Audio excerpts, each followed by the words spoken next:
Allez, bonjour à tous et bienvenue. Vidéo suite au marché, financier. Là, ça bouge pas mal en ce moment suite aux droits de douane.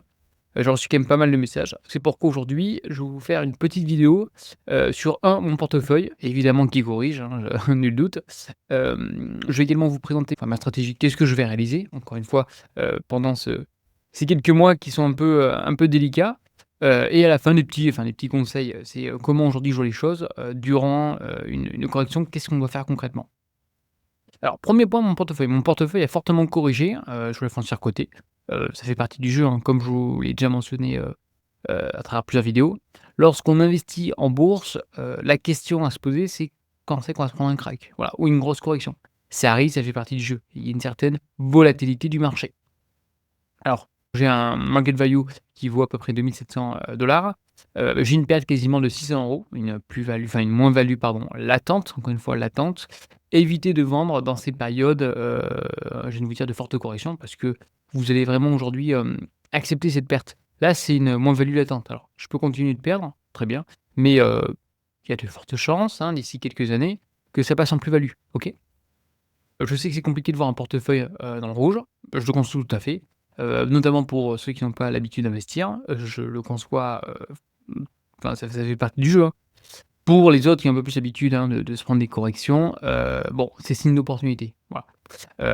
Ceci étant, ça augmente fortement le rendement, hein. Aujourd'hui, si je dois racheter, mon portefeuille à ce jour, j'ai quasiment 6 de rendement, hein. Voilà, c'est quand même, conséquent. Bon, à ce jour, moi, j'ai quand même 14 € par mois, on va dire, de dividendes, blablabla, avant aujourd'hui traitement officiel. Alors au niveau du portefeuille, qu'est-ce qui corrige le plus? On va avoir en première ligne, on va voir, tac tac, on va voir Alexandria. En plus, c'est ma première position, autant vous dire que, heu, c'est pas top, top, top. En revanche, les fondamentaux, comme j'ai déjà mentionné, de la société ne changent pas, hein, en période de crise, les fondamentaux ne changent pas. En revanche, les droits de douane peuvent fortement impacter Alexandria. J'ai réalisé une vidéo pour les membres premium qui sont abonnés à la chaîne et ça sortira, prochainement, je sais plus, quand c'est que je l'ai programmé. Mais les fondamentaux, d'Alexandria sont excellents. On est en période de crise, très bien, je conçois. La fameuse question qu'on m'a posée, est-ce que c'est concrètement cette foncière, c'est considéré comme des bureaux, c'est considéré comme du healthcare? Qu'est-ce que c'est? Le premier temps, c'est que ça mixte un peu de tout, je viens de vous dire. On est dans le domaine de la santé jusqu'à présent et c'était, on va dire, elle n'était pas impactée par les droits de douane. Le problème étant, c'est qu'au deuxième coup, c'est impacté par les droits de douane. Déjà, la foncière a fortement corrigé et deuxièmement, on est entre guillemets «sur des bureaux», par conséquent le marché, le price. Un autre point, toujours sur Alexandria, on a eu le rapport annuel que j'ai, transmis là dans le groupe Telegram, n'hésitez pas à nous rejoindre. Il faut que je fasse une vidéo, je suis sur cette foncière parce que là, on a vraiment des chiffres. Concrètement, les fondamentaux sont excellents. Le seul bémol à mentionner, c'est que le marché, notamment en life science, compte tenu du Covid-19, a explosé. Tout le monde a voulu faire du life science comme d'habitude, et là, le marché corrige. Alexandria, toujours des méga campus de qualité. Par contre, les prochaines, on va voir des revenus en baisse. Pourquoi? Suite aux cessions des actifs d'Alexandria et on va avoir également une petite baisse, en termes de vacances d'occupancy à 92, je crois, leur pronostic. Voilà, je vous ferai une vidéo. Sinon, voilà, tout est dans le vert, le site en question, mais 100 voilà, moi, pour moi, c'est une foncière que je vais continuer d'investir, qui se paye très peu cher et on a un dividende de 7. Voilà. C'est du jamais vu, honnêtement. On arrive à des niveaux de valorisation, de 2008-2009, hein. Moi, aujourd'hui, la stratégie, alors j'ai investi juste avant, j'ai plus de cash, hein, évidemment, j'ai investi au mauvais moment. Je fais généralement début de mois parce qu'après j'ai pas trop le temps, de regarder mon portefeuille et puis j'ai également d'autres sociétés comme je vous ai mentionné. À ce jour, moi, pour le mois prochain, je pense que je vais remettre un petit peu plus que d'habitude parce qu'on arrive à des niveaux intéressants. Ceci étant, tant que le marché, n'a pas repris et on a une meilleure visibilité, je ne vais pas investir, voilà. Je préfère attendre que ça baisse. On n'achète pas, comme on dit, un couteau qui tombe. Ceci étant, on arrive vraiment sur des valorisations qui sont très attrayantes. Alors, il y a toujours des valeurs foncières qui résistent très bien. Je vous ferai une autre vidéo sur l'analyse graphique. Heu, mais à ce jour, voilà, je préfère attendre. On a une grosse correction, pareil sur tout ce qui est logistique, très grosse correction, du -20, -17, -23. Ce qui résiste entre guillemets «le mieux», beh, c'est le résidentiel, hein, comme d'habitude. Il vient d'avoir un portefeuille diversifié. On a eu également l'infrastructure avec Tower, par exemple, qui a très bien résisté aussi.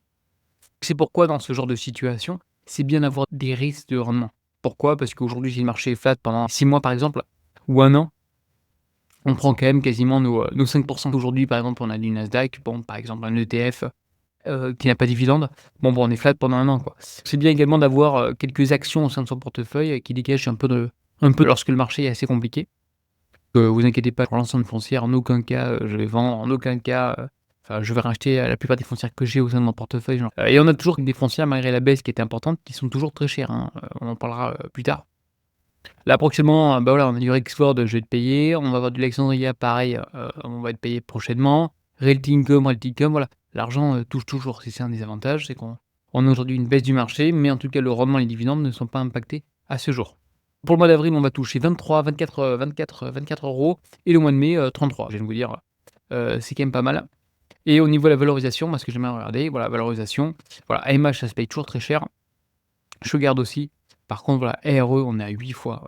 Encore une fois, c'est le price FFO, hein, pas AFFO, mais on paye ça très peu cher. Tout ce qui est également commerce retail, a très bien résisté, enfin, a corrigé, mais un peu moins, heu, que par exemple la logistique. C'est pourquoi c'est bien d'avoir un portefeuille assez diversifié dans l'ensemble. Moi, je suis encore une fois trop concentré et je veux rester concentré parce que c'est mon choix. Je vais continuer à investir sur Alexandria, hein, je préfère vous le mentionner en amont. Mais c'est bien d'avoir aujourd'hui des portefeuilles diversifiés et pas que sur des foncières. Je le rementionne parce qu'il y en a certains qui me posent la question, je n'ai pas que ce portefeuille. Heu, j'ai de la tech, j'ai de l'industrie, je suis diversifié, je suis un peu en Asie, je suis en Europe, je suis aux États-Unis, je suis diversifié, OK? Et essayer également d'être diversifié. Je réalise des vidéos que sur les foncières, parce que c'est entre guillemets, le domaine que j'estime que je maîtrise le mieux, et à ce jour, il y a personne qui fait des vidéos sur les foncières cotées. Je vous ai également réalisé quelques petites slides, compte tenu aujourd'hui de la conjoncture. Alors, plusieurs choses. 1, l'analyse des risques et opportunités. On a une opportunité de croissance, notamment d'acquisition à des prix avantageux. L'avantage aujourd'hui, c'est compte tenu du marché qui baisse énormément. Je vais prendre par exemple, Alexandria. Alors à ce jour, attendez, je vais baisser les volumes. Hop. À ce jour, on est là. On est, en 71, dollars, pardon, c'est une grosse chute. Alors, j'ai regardé à peu près par rapport au plus haut, on a environ à -64 hein, ce qui est quand même considérable, hein, je vais pas vous mentir. Vaut mieux investir en bas, hein, qu'investir en haut. Bon, ça c'est le premier point. Deuxième point, je compare également avec 2008-2009. Bon, si on regarde d'un peu plus près, on peut encore baisser, hein. On a en 2008-2009 au plus haut, au plus bas, on est quasiment à -72. On peut encore une fois, corriger. Ceci étant, à ne pas oublier, ceux qui ont investi, on va dire au plus bas, hein, regardez l'appréciation qu'il y a eu au cours du temps, quoi. Plus tous les dividendes. Celui qui a acheté là, il a un retour sur, on va dire un rendement qui est juste incroyable. Là, si on corrige encore, on va peut-être arriver à 7,5 de rendement. Ça reste des opportunités. Je sais que c'est pas évident entre guillemets à pour ceux qui investissent pour la première fois en bourse à encaisser. C'est normal, hein, ça fait partie du jeu comme tout investisseur. Comme d'habitude, le retour sur l'investissement est corrélé au risque, j'ai envie de vous dire et évidemment qu'en bourse, il y a la volatilité. Pardon, en général, les crises, ça dure au maximum 1 an. Voilà, il y a encore 1 an à exister. Après, ce sont quand même plutôt de très belles années. Vaut mieux entre guillemets «subir» ça maintenant, hein, que par la suite, notamment pour votre retraite ou lorsqu'on a un portefeuille qui est plus conséquent, et puis il vaut mieux se le prendre maintenant que plus tard, hein, généralement lorsqu'on encaisse une fois, on encaisse, toujours. Voilà, c'est partie du jeu, c'est partie de la bourse. Pas d'inquiétude sur ce point-là. Je continue, diversification, ça c'est extrêmement important. On a vu quand même, enfin moi en tout cas au sein de mon portefeuille, le domaine de la santé a très bien résisté, il y a certains pays qui ont mieux résisté que d'autres également, certaines actions, et c'est aujourd'hui d'être diversifié. Les foncières ont quand même corrigé, d'autres qui ont mieux résisté d'autres qui ont mieux résisté comme par exemple la partie résidentielle. Voilà, moi ça m'intéresse la partie résidentielle, d'en mettre un peu plus dans le portefeuille, mais on est toujours dans le niveau, haut, hein, on est quand même, on paye ça quand même très cher, hein, je vous montre par exemple, tac, tac, tac. Qu'est-ce que je pourrais prendre comme valeur qui me vient à l'esprit? Ouais, celle-ci AVB. OK, on est sur du résidentiel. Je suis désolé, on paye ça encore cher. On est absolument pas aujourd'hui, sur, l'oblique de long terme. Non, voilà, on paye ça encore cher. Moi, j'attends, qu'on arrive sur cette zone-là. Voilà, on touche cette oblique, haussière. On va avoir également d'autres acteurs, alors c'est pas des foncières, hein, mais par exemple Blackstone, qui aujourd'hui alors c'est la petite news, hein, je vous mettrai également l'insertion, mais ils ont, réussi à lever, je crois 8 ou 7 milliards d'euros pour investir en Europe. C'est un fonds opportuniste, là avec un TRI relativement important et généralement quand les gros fonds arrivent, C'est pour faire gentiment de l'argent et c'est-à-dire que ça va redémarrer, par la suite. Donc ouais, donc Blackstone a voilà, un très gros fonds qui va arriver prochainement en Europe et voilà, aujourd'hui, moi, je serais intéressé pour prendre Blackstone dans le portefeuille parce que c'est un gros fonds qui a énormément d'immobilier, hein, c'est juste impressionnant, et par exemple, il possède Logicor en France. C'est pour moi la foncière indirectement qui a le plus d'entrepôts, en France, logistique. Logicor, très, très belle boîte. Bon voilà, il faut encore qu'on perde 22 ou 23 avant d'arriver sur cette oblique de long terme. On peut encore baisser et ça fait partie du jeu. L'objectif étant, c'est pas d'investir d'un coup, c'est d'investir un petit peu afin de lisser son portefeuille et d'avoir des valeurs qualitatives et savoir où on investit. Gestion, des risques, protection contre l'instabilité également des marchés, c'est bien également n'oubliez pas que lorsqu'on investit en bourse, on investit l'argent dont on n'a pas besoin. On a tous notre petit matelas de sécurité, on ne se met pas en danger. Chaque période d'incertitude donc présente des risques, on est bien d'accord, mais aussi des opportunités. C'est comme la personne qui vous dit: «Je vois un verre à moitié vide, l'autre à moitié plein». Soit on voit ça aujourd'hui comme une perte d'argent, soit on voit ça comme une opportunité. Ça dépend de chaque personne. Les REITs offrent une stabilité remarquable face aux turbulences commerciales. Alors, heu, quand je parle de stabilité, je parle notamment de rendement. L'avantage des REITs, c'est qu'aujourd'hui, si le marché est flat pendant 1 an, on va quand même prendre 5 aujourd'hui de rendement. Il suffit que le marché prenne 2-3 on est quand même à 8. Voilà, on sauve les meubles. Deuxièmement, dans l'absolu, on réduit des loyers. C'est, on va dire, le dernier acteur qui souffre, hormis le refinancement avec des taux d'intérêt qui montent, mais d'une manière générale, c'est le dernier acteur qui souffre parce qu'avant, il faut que les sociétés tombent. Et la foncière va être impactée, il y a pas de paiement de loyer. Mais on a toujours le rendement, c'est ça qui est intéressant avec les foncières. Alors, recommandation, encore une fois, je ne suis pas, CGP, je n'ai pas la science infuse, je ne suis pas Warren, hein, encore une fois. Hem, 1 point, c'est garder son sang-froid. Encore une fois, ça sert à rien de paniquer, hein, de regarder chaque news, son écran, les graphiques. On ne contrôle rien, hein, on subit, il faut attendre gentiment qu'aujourd'hui, notre cher Donald Trump ait un plan d'action concret, hein, qui ne change pas tous les 4 matins. Qu'on soit également rationnel vis-à-vis de la situation, qu'on garde notre stratégie. Moi, ma stratégie, peu importe ce qui arrive sur le marché, je me concentre encore une fois sur les sociétés. Je n'oublie pas que j'appelle ça une approche bottom up, c'est-à-dire que je me concentre sur les fondamentaux, des entreprises en question et j'estime que si la société a de bons fondamentaux, bah, elle gagne de l'argent, peu endettée, un avantage concurrentiel, elle fera face aux crises. D'autant plus qu'Alexandria, voilà, elle s'est déjà pris, 2008-2009 dans la tronche, elle s'est déjà pris plusieurs crises. Je suis plutôt serein avec Alexandria, par exemple, ainsi que d'autres.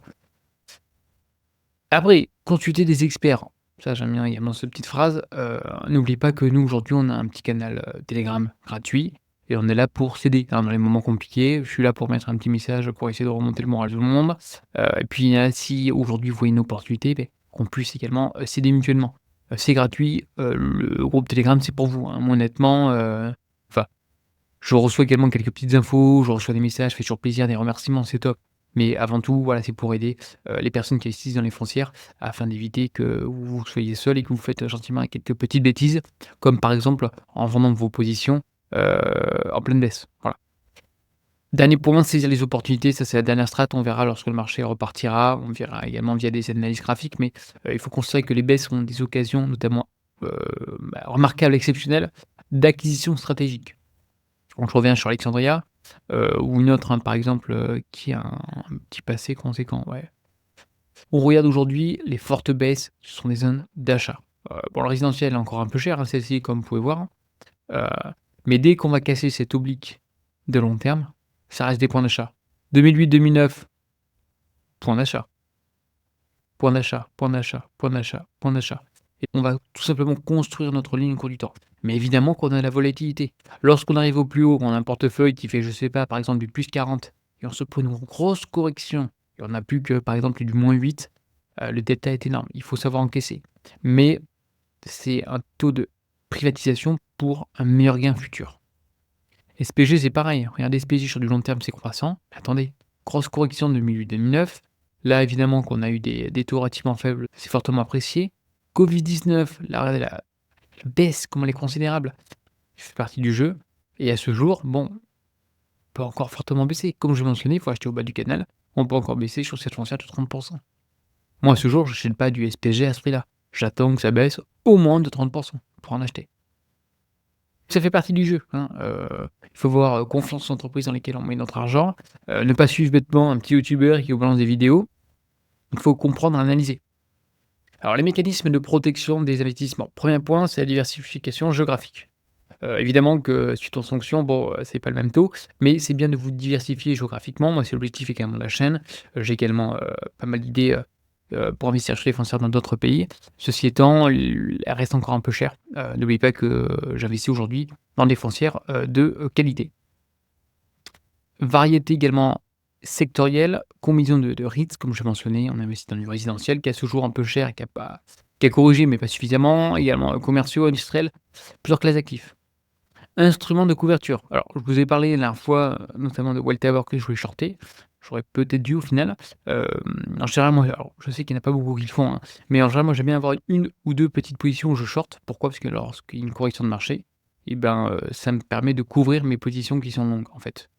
Lorsqu'on investit en bourse, 90 des youtubeurs investissent aujourd'hui, heu, que dans des positions, ils sont plutôt all-in sur du long terme. Moi, j'aime bien avoir 2-3 actions un peu merdiques, que je short, car les fondamentaux sont pas bons. Je crois pas en cette, société-là et surtout en cas de correction comme aujourd'hui, ça me génère de la liquidité. N'oubliez pas, c'est important d'avoir la liquidité. En ces moments-là, faut pas investir dès la première baisse. Faut être patient, ça fait partie du jeu, et la poche liquidité est indispensable. Conclusion, résilience et vision stratégique. Leçon historique, les tensions commerciales sont cycliques et temporaires. Il y en a déjà eu dans le passé, il y en aura dans le futur. Je suis pas devin, heu, mais ça fait partie du jeu. Fondamentaux solides, n'oubliez pas, les REITs aujourd'hui conservent leur valeur intrinsèque. Ils sont toujours propriétaires des actifs et il faut surtout avoir dans ces moments-là des locataires de qualité et diversifiés sur plusieurs segments d'activité. Et on a également des beaux fermes. C'est un des avantages, c'est qu'on a des beaux fermes, on a des garanties. C'est important, de croire au management, d'avoir des foncières surtout de qualité et pas que penser rendement, OK? Perspective long terme, la patience récompense les investisseurs disciplinés. Ça, c'est un point qui est important. On est dans une génération, enfin une génération, ça dépend laquelle, hein, bon c'est pas la mienne, mais, une génération à TikTok, à Snapchat, à la rapidité, on veut tout rapidement. Or aujourd'hui, la patience est, importante, voilà. Il faut aujourd'hui prendre le temps d'analyser, heu et des fois, si on n'investit pas pendant un mois, c'est pas grave, ça fait partie du jeu. Vaut mieux investir le fait qui attend patiemment avec aujourd'hui des milliards d'euros, que de se précipiter, d'acheter des valeurs qui sont surévaluées et on sait qu'on va se prendre une correction, tôt ou tard. Les droits de douane, c'est aujourd'hui des, perturbations temporaires. La solidité, notamment les foncières, persiste au-delà de ces, événements conjoncturels. Encore une fois, le premier temps, c'est que là, on a très peu de visibilité sur les droits de douane, ce qui va se passer par la suite. Donc pour l'instant, moi, je préfère ne pas investir sur le marché. J'attends comme tout le monde. Ça corrige, pourquoi acheter aujourd'hui quelque chose qui continue de corriger? Encore une fois, cette petite vidéo, c'était pour faire un petit récap de la situation. S'il y en a qui ont des questions, bah, surtout encore une fois, n'hésitez pas, à rejoindre le canal Telegram. Je vous dis, je vous répondrai avec plaisir, si j'ai un peu de temps. La situation, elle est comme elle est. Alors, la situation peut encore baisser, hein. J'entends certaines personnes: «Waouh, c'est jackpot, faut y aller». Attention, hein, on regarde par exemple le SP500. À ce jour, le SP500, on paye ça à peu près 22 fois, c'est pas forcément à jour, il y a toujours un petit delta sur Fast Graph, d'un jour. On paye ça à peu près 23 fois. Là, aujourd'hui, le marché a baissé, je crois, de 5. On arrondit, allez, 21 fois aujourd'hui le PER, donc le Price Earnings Ratio. Et ce qui est cher, hein, en général, ça se paye 19 fois. Et c'est pas l'affaire du siècle. L'affaire du siècle, quand vraiment ça corrige, on obtient 15 fois le PER. Sachant que les plus grosses foncières comme Alexandria, font partie du SP500, qu'on peut encore corriger. N'hésitez pas à rejoindre le canal Telegram, à mettre un petit like, partager, et évidemment, je vous tiens au courant, compte tenu aujourd'hui du contexte. Allez, bye bye.